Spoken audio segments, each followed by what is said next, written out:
가장 중요한 핵심 포인트가 이 달러가 어떻게 움직여지고 미국 증시가 어느 정도 올라갈 수 있고 또 어떻게 보면 어떤 업종들이 더 올라갈 수 있는지 이런 게 중요합니다. 큰 결론을 내려드리면 미국 증시가 올해 1, 4분기에는 많이 올랐어요. 그러면 연말까지 얼마나 더 올라갈 거냐라고 계산했었을 때 S&P 500은 한 5%, 나스닥은 10% 이상 올라갈 수 있는 룸이 있다고 생각합니다. 많은 분들이 그런 얘기를 하거든요. 충분히 20% 빠질 수 있어. 근데 10% 빠지고 다시 10% 올라가는 케이스라면 이거는 버티시는 게 맞죠. 지금 현재 시점에서 5월 초에 파는 전략은 적절하지 않다라고 생각이 듭니다.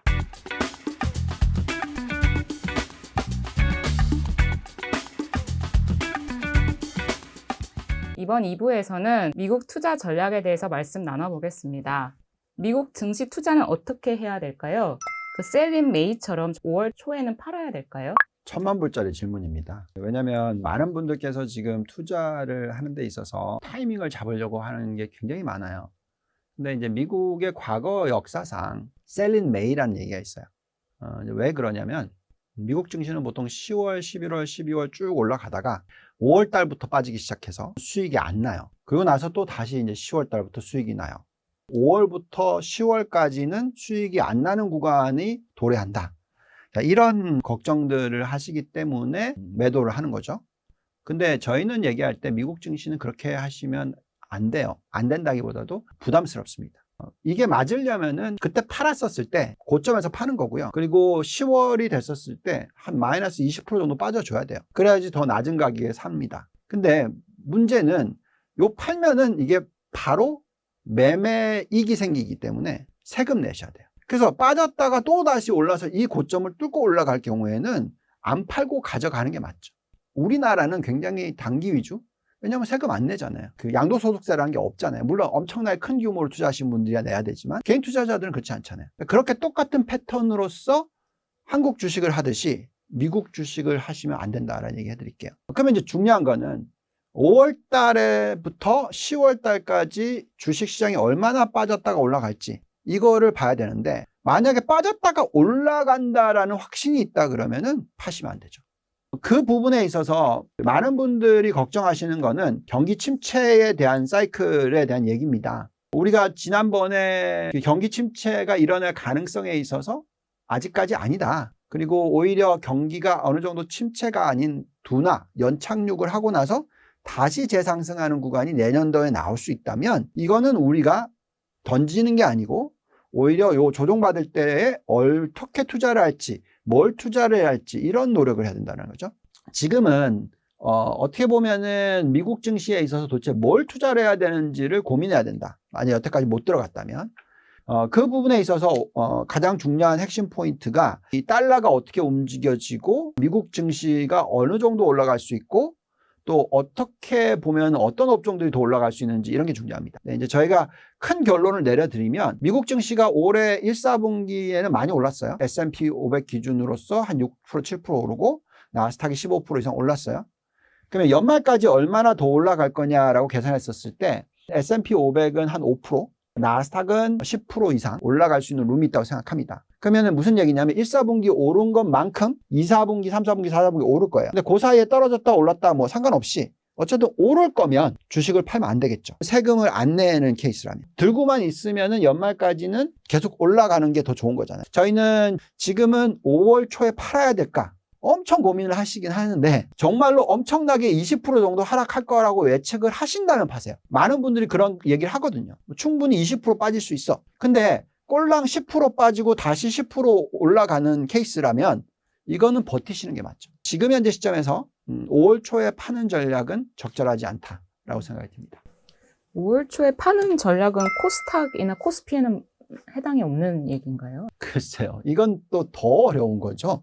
사실은 세금 관련된 문제를 떠나서 그 코스닥으로 들어오는 이유가 코스닥의 변동성이 워낙 높은데 수익률로 따지면 연초 대비해서 가장 좋아요. 그렇기 때문에 돌아오는 거고요. 근데 이제 코스닥 안에서 뭐가 움직였냐 하면 우리가 다 아는 2차 전지. 가장 큰 종목이 가장 많이 움직였기 때문에 그런 수익이 났어요. 그래서 그 부분을 놓고 보면은 밸류에이션의 매력도가 많이 떨어지긴 했습니다. 2차 전지의 대장주의 매력도가 많이 떨어지긴 했어요. 저희가 6개월 전에는 굉장히 좋게 얘기했지만 뭐 주가가 300%, 500%씩 막 다 올랐는데 여기다 대놓고 이거 잘하는 거다라고 제가 얘기하기는 어렵고요. 그렇지만 코스닥이 확 꺾일 거다. 그래서 뭐 엄청난 하락장이 갈 거다라고 또 생각하진 않아요. 미국 시장이 뭐 많이 조정받아봐야 5%, 10% 조정받고 다시 상승을 하는 구간이 10월 달부터 시작될 거다라고 생각한다면 마찬가지로 코스닥도 그 구간 내에서 급락하는 현상이 안 나오겠죠. 그래서 저희는 추세적으로 지금 정말 우리가 잘해야 되는 건 뭐냐면 어떤 종목을 골라야 되고 어떤 업종을 골라야 되는지 이런 부분들이 정말 중요합니다. 중장기적으로 이 전체의 환율의 어떤 변화, 그 다음에 원화의 어떤 변화, 달러의 변화, 여기에 이어져서 경기가 어떻게 둔화되고 여기에 또 어떤 업종들이 성장을 하고 있고, 그러니까 이런 것들을 지금 막 열심히 공부하고 판단해야지 정말 좋은 수익을 올릴 수 있는 구간이라서 무조건 뭐 지금 팔아야지 이런 결정을 하기보다는 정말 좋은 종목 업종 골라내는데 지금 초점을 많이 맞추시라 말씀을 드릴게요. 연초에 반도체와 뭐 전기차, 2차 전지가 유독 많이 올랐는데요. 앞으로는 또 그럼 매력적인 업종은 무엇이 있을까요? 네, 그러면 왜 업종 중에서 성장주 위주의 좀 투자를 얘기를 하고 있냐면요. 우리가 아까 얘기했던 인플레이션이 낮아져야지만 시장이 좋다라고 얘기했잖아요. 근데 저희가 생각할 때 지금은 어떻게 보면은 가장 중요한 핵심 중에 하나가 AI입니다. 그래서 AI가 확산이 되면서 관련해서 필요한 부품들, 그게 뭘까요? 당연히 반도체예요. 그리고 여러 가지 IT 관련된 기업들이 있을 거죠. 또 우리가 지금 계속 얘기하는 게 내연기관 자동차에서 전기차로 넘어간다고 얘기하고 있죠. 그리고 가장 요즘에 얘기가 많이 나오는 게 전기차 회사들 중에서 경쟁력 있는 회사가 단가를 낮춘다라는 거잖아요. 그러면 내연기관 차들이 진입장벽이 높아지겠죠. 왜냐하면 마진이 축소가 되니까. 그래서 어쨌든 간에 이쪽은 성장을 하는데 전기차에 대한 순수한 비중이 높은 기업일수록 마진을 확보를 하는 기업일수록 좋겠죠. 그래서 우리는 인플레이션을 낮춰주는 효과를 가지고 오는 전기차와 전기차 관련돼 있는 부품, 그게 배터리 2차 전지가 나오는 거고요. 그 다음에 원자재 중에서도 리튬, 뭐 요즘에 생산 왕창 일으키잖아요. 그러면서 단가 낮아지잖아요. 근데 이 종목들은 사셔야죠. 왜냐하면 이게 규모의 경제를 일으켜주니까. 그 다음에 예를 들어서 내가 이제 노동을 별로 안 해도 돼. 집에서 즐기면서 재택근무를 해요. 자, 그러면 노동을 많이 안 하니까 인구의 수명이 길어지겠죠? 당연하지 않겠습니까? 그죠? 거기에 관련된 여러 가지 약품들이 필요하겠죠? 바이오. 그래서 바이오가 중요하다는 거죠. 뭐 요즘에 너무나 기술이 발전을 해서 뭐 라섹 뭐 다 하시는 것처럼 뭐 여러 가지 부분들. 그래서 그렇게 보시면은 바이오들이 중요하겠죠. 그래서 저희는 전체적으로 인플레이션을 낮춰주고 기본적인 어떤 삶의 퀄리티를 높여준다라고 생각합니다. 그래서 여기에 대한 초점을 계속 맞추시는 전략이 적절하다. 근데 이제 아까 질문하셨던 게 많이 올랐는데도 사야 되냐? 얼마나 성장을 할까요? 저는 아직까지 무궁무진하다고 생각하고요. 근데 이제 개별적으로 종목들이 너무 땡긴 종목들이 있긴 해요. 그런 종목들은 조금 이제 줄여주시고, 예를 들면은 반도체 중에서 엔비디아는 밸류에이션 너무 비싸졌어요. 그럼 요걸 살짝 줄이고 그냥 다른 반도체 산다든지, 그 다음에 우리나라로 따지자면 뭐 에코프로 밸류에이션 너무 비싸다. 그럼 여기서는 좀 줄여주고 다른 관련돼서 저희가 생각할 때는 현대차, 기아차가 너무 싸 보인다. 이렇게 산다. 뭐 이제 이런 식의 기본적으로 조금 그 리밸런싱을 업종 안에서 좀 해주는 건 나쁘지 않다. 그렇지만 핵심적으로 AI 반도체, 그리고 전기차 부품, 그 다음에 신재생에너지, 태양광, 마지막으로 바이오. 요거는 기본적으로는 어쨌든 비중을 들고 가셔야 되는, 굉장히 높은 비중을 들고 가셔야 되는 그런 업종이라고 생각하고 있습니다. 미국 기업의 순이익이 좀 감소했던데요. 미국 경제 성장률은 어떻게 변했나요? 자, 지금 이 질문의 중요성은 뭐냐면 실적이 얼마나 빠지고 그 실적이 얼마나 빠짐에 따라서 어느 정도의 조정이 있을 수 있는가 하는 부분이에요.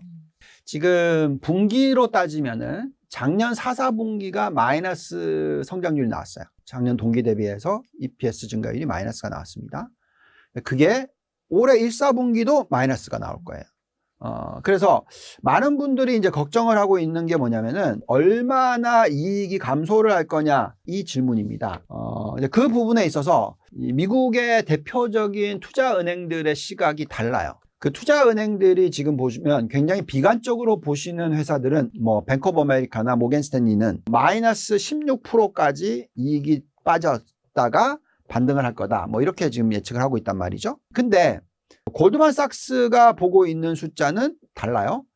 마이너스 7% 이번 분기가 바닥. 그리고 2, 4분기가 마이너스 6%. 그러니까 여전히 마이너스지만 거기서 끝난다. 그리고 나서 3, 4분기, 4, 4분기는 거의 3, 4분기 보합 수준 정도. 그리고 4, 4분기에는 플러스 9%. 내년에는 플러스 두 자릿수. 요렇게 지금 전망을 골드만에서는 하고 있고요. 그러면 요걸 가지고 결론을 내리는 건 뭐냐면은 만약에 뱅크 오브 아메리카 모건 스탠리가 맞다. 그러면 5월에 파셔야죠. 근데 만약에 골드만삭스가 맞다. 그럼 5월에 사셔야죠. 이래서 헷갈리는 겁니다. 그래서 지금 정답을 내리기가 상당히 어렵다라는 거고요. 근데 그 기업의 실적에 있어서는 저희의 판단에는 3분기 연속 마이너스일 가능성은 있어요. 그렇지만은 3분기 연속 마이너스의 폭이 마이너스 7%에서 마이너스 10%, 마이너스 15% 이렇게 가지는 않을 것 같다. 돌리는 폭이 골드만이 예측하는 것보다는 좀 낮을 수 있으나 그래도 빠지는 폭 자체도 덜, 그리고 오르는 폭도 덜 정도로 본다. 자, 그렇게 본다면은 지금은 어떻게 봐셔야 되냐면 미국 증시에 대한 하락에 대한 두려움도 많이 버리시고, 그리고 미국 증시의 상승에 대한 기대치도 많이 낮추시고, 이런 거라는 거죠. 그래서 제가 말씀드렸지만 앞으로 1년 반, 2년 정도로 봤었을 때 S&P 500 20% 최소로 보면, 그리고 나스닥은 30%라고 얘기해 드린 거예요. 그러니까 그건 기대치를 많이 낮춘 겁니다. 그래서 그런 식으로 투자를 하시는 게 좀 중요하지 않을까. 순이익을 보면 그렇게 판단이 됩니다. 증시가 강세로 가기 위해서는 이제 달러 약세가 굉장히 중요하다고 강조해 주셨는데요. 환율을 전망하기 참 어렵다고 하는데 지금은 달러 약세 구간 진입을 한 건가요? 여러 가지 지표를 보면서 판단을 하는데요. 달러 지수가 지금 뭐 옛날에 비해서 많이 떨어졌죠. 제일 많이 올라갔었을 때가 달러 지수가 115, 114 이렇게 갔었어요. 그러다가 지금은 101, 102 이 정도까지 떨어졌어요. 그럼 고점 대비해서 10몇 프로가 떨어진 거죠. 근데 그 과정에서 지금 증시가 많이 올랐죠. 전 세계 증시가 다 올랐습니다. 근데 이제 미국 증시를 보시면은 다우는 안 올랐죠. 근데 뭐가 올랐냐? 나스닥이 올랐어요. 그래서 달러의 약세 추세에 있다라는 것은 신흥국 시장과 미국에 있어서는 나스닥이 오른다. 요 관계가 있어요. 왜 그러냐면은 미국의 나스닥 대표적인 기업들 중에서 매출 기준으로서 해외에서 벌어들이는 게 60% 이상이라는 거죠. 반면에 S&P 500 전체는 해외에서 벌어들이는 게 40%는. 그렇기 때문에 기본적으로 달러의 약세 진행형이라면 보통 해외 쪽에 투자 비중이 높거나 매출 비중이 높은 회사들이 더 낫다라는 겁니다. 그래서 나스닥이 훨씬 퍼포먼스가 좋아요. 그래서 저희가 지금 포트폴리오를 구성을 할 때 그렇게 초점을 맞추는 겁니다. 저희는 달러가 약세 기조에 있다.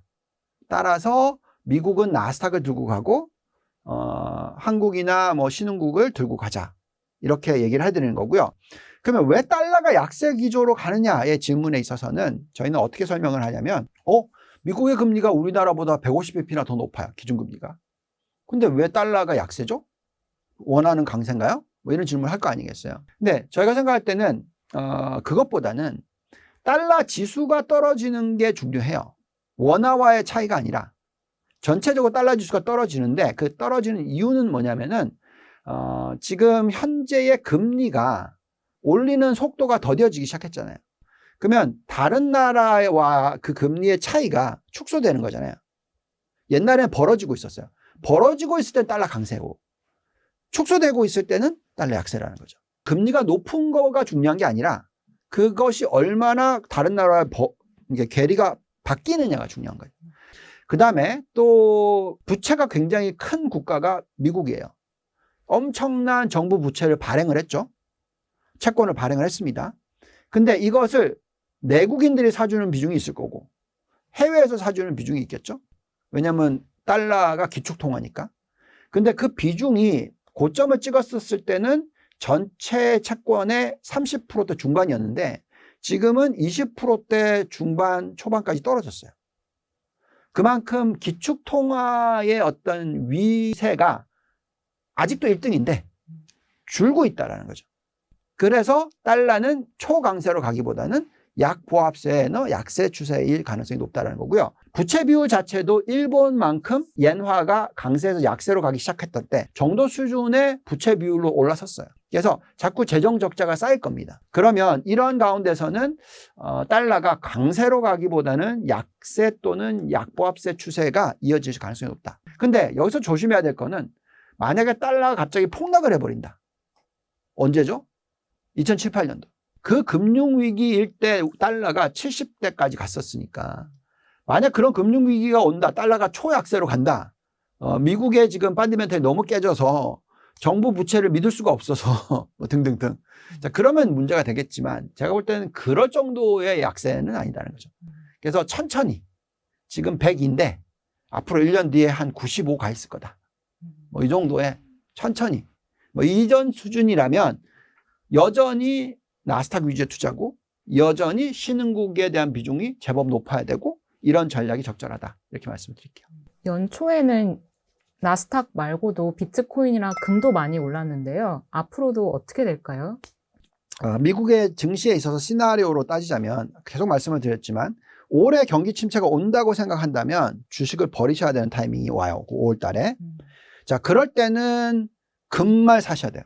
왜냐하면 금리를 막 빨리 내릴 거거든요. 근데 만약에 우리가 지금 예상하고 있는 시나리오가 경기 침체가 오는 게 아니고 경기 둔화에서 연착 유구에 성공을 하고 다시 경기가 안정적인 성장률 수준대로 되돌아간다. 골디락스 시대로 되돌아간다. 라는 개념이 들어가면 이때는 금 가격이 많이 올라가지는 못해요. 인플레이션이 하락하면서 오히려 가상화폐가 더 많이 올라갈 것 같아요. 그래서 저희는 전체 자산 중에서 금은 뭐 이더리움, 비트코인 4개만 들여다보는데 저희는 금 50, 뭐 가상화폐 중에서 비트코인과 이더리움 50 요런 전략이 적절하다라고 얘기를 하고 있고요. 그러면 이 대체 자산의 비중은 얼마 정도 가져가야 되냐? 우리가 생각할 때는 전체의 한 5%에서 10% 정도. 왜냐하면 지금 현재가 장이 박살나는 시나리오가 아니라고 생각한다면 현금 비중이 너무 높으면 안 돼요. 저희가 생각할 때 한 10% 정도만 적절하다.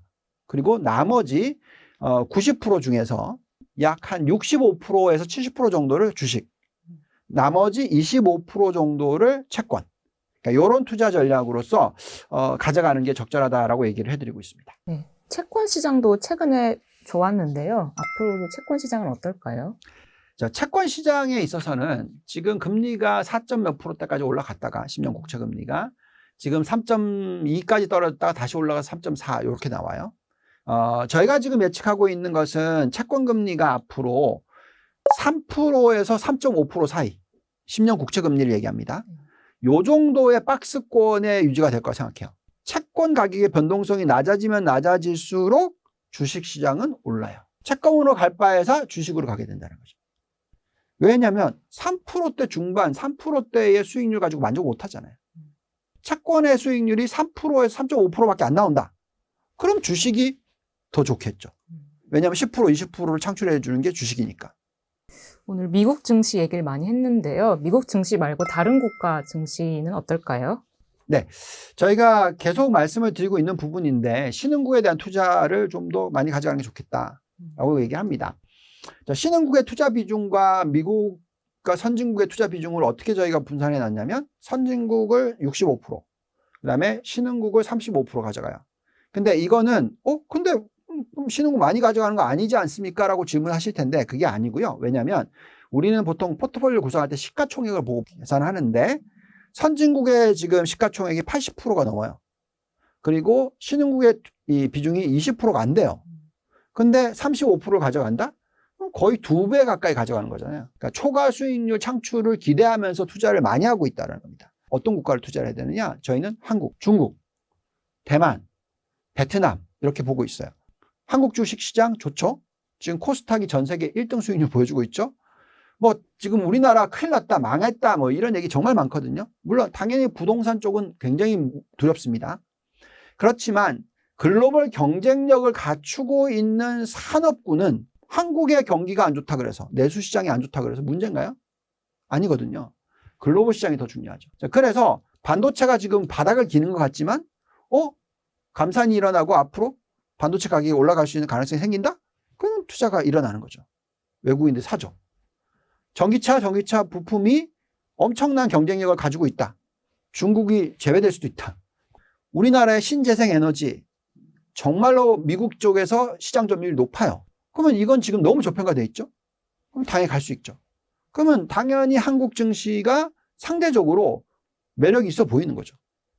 또 중국도 마찬가지예요. 경제 성장률이 지금 올해 5%대로 확대될 거다. 내년도에는 4% 중반이다. 이거 높은 거거든요. 이 과정에서 경쟁력 있는 산업, 이런 쪽에는 투자 비중을 높게 가져가셔야죠. 그리고 또 대만과 베트남은, 당연히 대만은 파운드리 반도체 쪽이고, 베트남은 중국을 대신해서 제조를 해주는 그런 국가가 돼가고 있잖아요. 전체의 그 수출 비중이나 제조업 비중이 굉장히 지금 높아졌어요. 그래서 그런 부분을 감안했었을 때는 이런 국가들의 초점을 맞추시는 한 해가 되면 좋겠다. 이렇게 말씀을 드리겠습니다. 네, 오늘 유원타증권의 유동원 글로벌 자산배분 본부장님과 좋은 얘기 나눠보았습니다. 감사합니다.